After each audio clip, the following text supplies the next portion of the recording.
You're listening to the voice of Nassau Community College, 90.3 WHPC. My name is Bill McIntyre, and it's time for this week's Long Island News, the show that talks to newsmakers from Nassau and Suffolk County that matter to Long Island and Long Islanders like you. So each week, we'll have a conversation about issues that affect all of us. I live on Long Island just like you, and I want to know more about where my tax dollars are going, and I want to know more about the people making the big decisions that affect all of us. Well, this week, we're going to delve into national politics and how it affects us here at home. My guest today is Laura Figueroa Hernandez, the White House Correspondent for Newsday and Newsday.com. Hello, Laura. Welcome to this week's Long Island News. Hi, thank you for having me. So it's not always a good thing when local news becomes national news. But that's been the case when it comes to Nassau County's very own Congressman, George Santos. I know you've been reporting on what's been happening with him this week. First up, you reported House Republicans derailed a Democratic-led effort to force a vote to expel Santos after he was indicted on 13 federal criminal charges related to his personal and campaign finances. So what's the scoop on that? So basically, House Democrats were looking to force a vote. They introduced a resolution to expel Santos back in February. This was even before the criminal indictment came out. And so they've been pressing for months now, pressuring House Speaker McCarthy to take a stand. They argue that, there's enough out there in terms of information, in terms of Santos's own statements to push for an expulsion vote. And House Speaker McCarthy, obviously, he's trying to preserve his narrow 5-vote Republican majority. He needs Santos's vote, especially as Congress is set to vote on whether or not to raise the debt ceiling. And so he's not necessarily rushing to cast a floor vote on whether to expel Santos or not. I think for House Democrats, this was a push, another not last-ditch effort, but just kind of a push to get House Republicans on record, especially vulnerable House Republicans, Republicans like Anthony D'Esposito, who, like Santos, won a Biden district, flipped a district that had long been held by Democrats. So, Republicans were able to kind of maneuver and say, well, we're not going to vote on an expulsion vote yet. We're going to refer this to the House Ethics Committee. They're investigating Santos. They've been investigating him since March. And Republicans, including those on Long Island, they contend that, that this has to follow a procedure, that you can't just hold a floor expulsion vote. It has to go through the Ethics Committee. The Ethics Committee has to be the one to make the recommendation. But again, if you talk to House Democrats, they'll say, no, the record's clear that there should be a vote because he's, a lot of the stuff that he's alleged to have done is kind of out there already. Yeah. Well, for one thing, were you probably not as surprised as I was to realize that candidates running for office can be indicted and have all of this baggage with them, and there's no law against that? Indeed. I mean, as somebody who's been covering Congress for just 5 years or Washington politics, I assumed that there was some sort of maneuver or something when all these allegations came out back in December, when the New York Times reported about the holes in Santos's resume and life story. But there's nothing in the Constitution that says, that you can't, lie about your background, or that you can't have some of these ethical entanglements that he's had. And so, the House Republicans will argue that there's a process that the Congress has established, a House Ethics Committee, and that they're the ones who should best handle that. So, right. Right now, George Santos is facing 13 federal felony charges, and he's also casting votes in Congress. All right. Something else about this. There was, I don't know if it was rumor or if it was reported as a factual thing, the Ethics Committee. I had heard that there were a lot of attempts to kind of gut it, take away its teeth. Right. This was back early when the Congress kind of first convened back in January and February. There were attempts to kind of just kind of what some House Democrats would argue would be like soften the impact of the ethics committee, kind of reduce its funding, reduce its ability to really investigate, these matters. For a long time, even, government watchdog groups have complained that even though the ethics committee is a bipartisan panel, it's still a panel that is, policing its own. And so it doesn't necessarily, rush these investigations. These investigations tend to take a long time. They sometimes defer to federal investigators first. So they'll await the outcome of an FBI or Department of Justice investigation. And so, while House Democrats and some government watchdog groups want, the House ethics panel to have more purview, more ability to investigate its own lawmakers, to expedite some of these investigations, that's not necessarily the case. Right. Because I remember traditionally, if a legislator was referred to the ethics committee, that was a big deal. I mean, you were in hot water. You were, but historically, still, it's been a panel that has taken, it takes months, sometimes up to a year for the investigation to conclude. And some argue that that's just too slow, especially when you're speaking about a lawmaker who is indicted on serious charges or has, some ethical questions surrounding them. Should they be casting votes? Should they be privy to information that lawmakers constantly receive? Santos, the affair of Congressman Santos was referred back in March. In March, they opened an investigation. And some people argue even that was too slow. I mean, the allegations surrounding Santos, again, emerged in December with the New York Times article.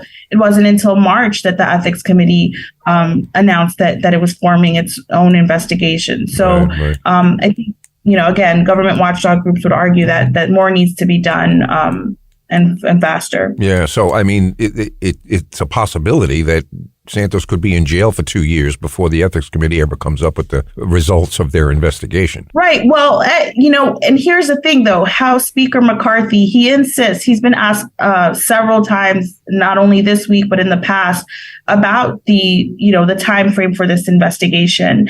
And he's argued that yes, historically, it's taken several months for investigations to conclude, but that he does want to see this investigation move swiftly. Just yesterday, we heard from NBC News was actually, I think, one of the first to report that the Department of Justice had asked the ethics panel to kind of stand down until their own dealings with Santos and their investigation and the trial concluded. And the House Ethics Committee chairman responded back that no, that the Ethics Committee would continue on its own path and would continue its own investigation, which is kind of, not necessarily unheard of, but typically they do defer to the Department of Justice. So I don't expect that, that Santos will go through the trial and the House Ethics Committee will not have weighed in. I expect that they will, but the question is when. Congressman Nick LaLota from New York's 1st Congressional District, he put out a statement shortly after Wednesday's vote, and he was very specific. He said that he expects that there should be some sort of action within 60 days, and that at the very least, he hopes that Santos is, that there's some sort of conclusion to all of this before the August recess. So we'll see if the House Ethics Committee kind of sticks to that timeline. Yeah, it's kind of weird. Does it seem weird to you that the Justice Department would ask the Ethics Committee to step aside for a little while? Do they do that a lot? They do that a lot, actually. So when all of this broke with Santos, I had reached out to several attorneys who previously served as attorneys for House chambers and House committees. And they said that this is pretty standard. And the reason why the Department of Justice asked the ethics panel to stand down is because they don't want kind of competing investigations to happen at the same time. So if you're a federal investigator and you're trying to subpoena or talk to the people who know Santos or know his financial dealings, you don't want to, have to compete with the ethics committee, who is also trying to talk to these folks. So it's not possible they could possibly cooperate. That's no. I mean, I think they try to keep both things separate because obviously the Department of Justice is going for more of they're trying to assemble a case, right, for a trial, for a conviction. Okay. Whereas the House Ethics Committee, they're not going necessarily for criminal charges. They're going for, their own ethical standards, their own ethical deliberations. Right. You are listening to this week's Long Island News on the voice of Nassau Community College, 90.3 WHPC. My name is Bill McIntyre, and today we're talking with Laura Figueroa Hernandez, the White House correspondent for Newsday and Newsday.com. So let's just say Santos goes to trial and all. Could he be in jail and still be a congressman? No. Most lawmakers, Republicans and Democrats alike, will tell you no, because past precedent has shown that once there's a conviction, like once he's convicted of a crime, then there will definitely be that's enough grounds, I think, for lawmakers to feel comfortable enough to call for an expulsion vote. So Speaker McCarthy has even said this himself. He's argued that, look, we're not going to hold a floor vote until there's a conviction or B, a House Ethics Committee recommendation, because that's how it's been like in the past. But it's not written anywhere that you can't be a congressman and be in jail. Right. There's nothing written. Right. But I would think at that point, you know what? Speaker McCarthy wouldn't want the publicity of having failed. And I get that, but I'm past trusting people to be or do the right thing. Right. This is true. And it's not written anyplace. I could see sometime in the future a guy legislating from his prison cell. You're right. And that's what some people argue, that it's not in the Constitution, right? There's no specifications. And, maybe that's something that needs to be revisited. But obviously to amend the Constitution would, take a lot. It'd be a national effort. But I think this whole affair has just kind of opened people's eyes to, what is possible, what some lawmakers are able to do, and how that some lawmakers are able to skirt the rules, and how there is this kind of gray area that hasn't ever been kind of touched before. And now we're kind of learning more as we go through everything with Congressman Santos. Yeah, it's amazing. Well, when he first returned to Capitol Hill after the indictment, you reported that he stayed largely out of sight, except for an appearance at the U.S. Capitol to cast his vote for a House Republican border security package. Were you present when he was around, or? I was. So I try to frequent the congressman's office. He has a congressional office in the Longworth House Office building. And it's, quite a popular spot for reporters. You'll often find reporters stationed in front of there, or TV cameras looking to get him to, answer questions. And so, I started off my day there. But obviously he wasn't there. He normally comes in the morning before votes, and him and his staff will be there. But the office was just completely shuttered. His staff was told to work from home. And so they were obviously trying to avoid the scrutiny of the media. So we stuck around. The votes weren't until I believe 3:30 that day. And so he was escorted into the Capitol building by one of his congressional aides, Vish Burra. He drove the congressman pretty much right up to the Capitol steps. Congressman Santos got out. Me and a bunch of other reporters were asking questions about the indictment and about the charges, but he just kind of kept walking, didn't really answer the questions, cast his vote. And then I would say 20, 30 minutes later, came right back out, hopped into his vehicle that was driven by his congressional aide, and he left. And so all in a day's work, right? And granted, on Wednesday, when they did have the vote to try to force the expulsion vote, he did come out and he did speak to reporters on the steps of the Capitol. And he was very, again, doubling down on, his insistence that he is afforded the right to due process, and that he's afforded the right to a trial, and to the right to clear his name, and that he will clear his name. And so that any attempts to kind of kick him out of office before then are just premature. It depends on what day you catch him. Some day he's willing to engage with the media, and some days he's not. Yeah. What's your gut feeling if McCarthy didn't have such a slim hold on the majority?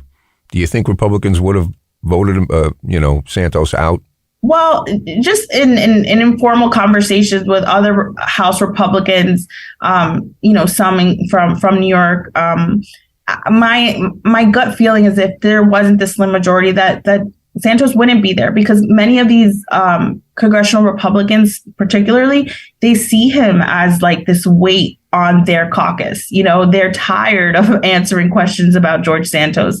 They want to talk about their legislation and their proposals, but they're constantly being asked about the latest George Santos scandal. And so they would like to see him, leave, removed faster. But there's, this equation where they need his vote. And so that's kind of where we are right now. I kind of got the feeling that this would almost be a welcome thing, because there is no big grand plan on the table for anyone to reveal to us. So to talk about George Santos takes up a lot of time, and they don't have to explain what really is going on. But in my own conversations with some of the lawmakers, I really do think they see him as a big distraction. Like, there are lawmakers, especially some of these congressional freshmen, who are eager to talk about what they're proposing. Some of the legislation, Desposito just had a bill that passed the House dealing with, law enforcement investigations. And so there's not much being talked about in terms of his bill, because, again, the focus this week, at least, was on Santos. So I think they would like to see him not necessarily be the focus, the be all end all focus of coverage. But that's where we are right now, right? There's so much curiosity and just interest in what's going to happen with him. Yeah. Well, I mean, in the next really big event will be whoever takes Santos's place. Right. We've already there's already kind of a little field of candidates starting to percolate. My colleague, Tom Brune, he has a story coming out just about the kind of the dynamics of this third congressional district race. You have, in terms of Republicans, I believe the only Republican who's declared is a former military vet, Kellen Curry. And there's a bunch of Democrats who have kind of either announced or who have, expressed interest privately. A lot of folks are looking at the former Congressman Tom Suozzi, who held the seat. They contend he'd probably be, in the best position to win the seat, given that he held it, given that he has roots in that district. Yeah. There's also Robert Zimmerman, who was the one who was defeated by Santos. He's still very active in the district, and some people would like to see him have the opportunity to run again. You have Anna Kaplan from North Hempstead. Just a bunch of candidates already kind of throwing their names in the race. So we'll see. They'll definitely be, there's not lack of interest for this seat. Yeah, right. Well, yeah. Well, that's actually my district. Oh, is it? Yes. Okay. Yes, it is. Sure, you'll be getting a lot of flyers and mailers and all that stuff. Well, but that's why I said local news is not always good when it becomes national news. We got it. That too, right? I mean, you're going to see a lot of money being poured into this because, again, it was a district that was flipped, and so already the DCCC, the Democratic Congressional Campaign Committee, they've been putting out, just stuff in terms of, memos and, things just about Santos' vote, taking aim at some of the New York Republicans who haven't voted for expulsion yet. And Republicans also want to preserve this seat. Like, this is helping their narrow majority. So you're going to see a lot of money being poured into this race. I can definitely expect that. Yeah. Big flashpoint. All right. Well, let's switch gears. How do you see the 2024 election? Biden declared his reelection campaign just a few weeks ago. You had former President Donald Trump declare back in November, right after the midterms. And he's been leading the polls, right? You have some other contenders out there. Nikki Haley has declared. Some people say Tim Scott will declare any day now. And Ron DeSantis is also expected to declare. But for the most part, Trump has been leading in the polls. So this is looking to be, it might be a matchup, right, of 2020. And I recently did a story for Newsday, just kind of looking at the dynamics, because even if this is a re-election, a rematch of Biden v. Trump, it's not necessarily the same Long Island that they're running on, right? In talking to a lot of experts and political analysts, they'll note that Long Island, is one of the key swing suburbs, right? How Long Island goes the nation many times. And so while Biden, won Nassau County by large numbers, he lost to Trump by a narrow, like 232 votes in Suffolk. But then shortly after, you saw in 2022, Republicans made a lot of ground in Nassau. They flipped 2 congressional seats. And even before that, they in the local races in 2021, you saw Bruce Blakeman, take the seat from Democrat Laura Curran. And, and Republicans had a lot of gains in the 2021 local election. So it's not necessarily the same Nassau County that Biden enters into. And likewise for Trump, it's not the same Suffolk County, right? A lot of folks are saying if Trump becomes the nominee, there's concerns that, yes, he's able to, galvanize and rally his base, but is he able to grow it beyond that? You have these issues now like abortion. That was the Roe v. Wade decision that was overturned by a court that has 3 Trump appointees. This is something that he campaigned on, saying that he would, appoint only folks who were willing to overturn Roe v. Wade. And so now this has become a big issue not only in the congressional races, but in the presidential race, because is Trump going to be able to win over, moderates, suburban women voters, folks who are more, on the fence about abortion or you just more open to, I guess, the right for a woman to choose or whatnot. So it's playing out to be it's going to be an interesting race to watch on Long Island. It's you can't just assume that it's going to be a repeat of 2020. Well, you would have your finger on the pulse of what that is probably more than anybody. Right. What we saw in 2021 and 2022, at least on the local level, is that Republicans were able to take some of these issues that were happening in Albany and in terms of bail reform and public safety and kind of galvanize around that issue and say, well, where the public safety party, we're going to keep you safe. We're, driving home these messages. Democrats are the reason that the crime rates are going up, or, fudging the numbers, or whatever the case may be. Mm-hmm. And they were able to use that successfully to kind of flip some of these seats and to come within very close distance to the governor's mansion, right, with Lee Zeldin running against Kathy Hochul. Right. But whether that will resonate in 2024 in a presidential year when people maybe are more focused on bigger picture issues like, their pocketbooks, inflation, gas prices, abortion. It remains to be seen whether some of these like very granular local issues will translate and help Republicans as they did in 2021 and 2022. Yeah. You think, I kind of think the last election, the propaganda had a lot to do with it. You think that's going to be the same this time around? Well, I don't, I'm not on Long Island, so I don't know necessarily like what propaganda or what commercials or things like that. But what I will... Even just Fox News and Newsmax and news outlets that don't necessarily vet their stories. Right. I think, I spoke to the Nassau GOP chairman, Joe Cairo, and I asked him about the 2024 race. And he thinks that, that some of these local issues that help in terms of like public safety and the bail reform laws and some of the stuff happening in Albany, that he thinks that they will translate to issues that voters will care about in 2024 if they keep pressing that drumbeat of, right. Republicans are the party of public safety. Republicans are the party of, small government.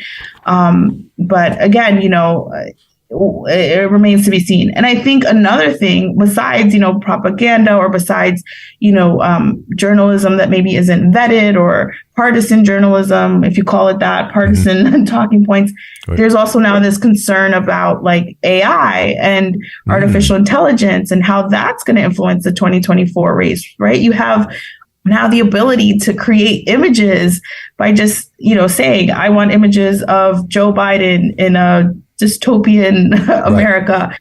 And all of a sudden, Republicans recently put out an ad featuring all these images of what they say, a 2024 would look like under Joe Biden. And I think they had to caption it somewhere in the actual advertisement that these were AI images. But, are all viewers going to see that caption? Are all people going to understand that? So that's just like another rabbit hole to go down that people are going to have to worry about in 2024. Everyone reads the title. Very few read the book. Right. Exactly.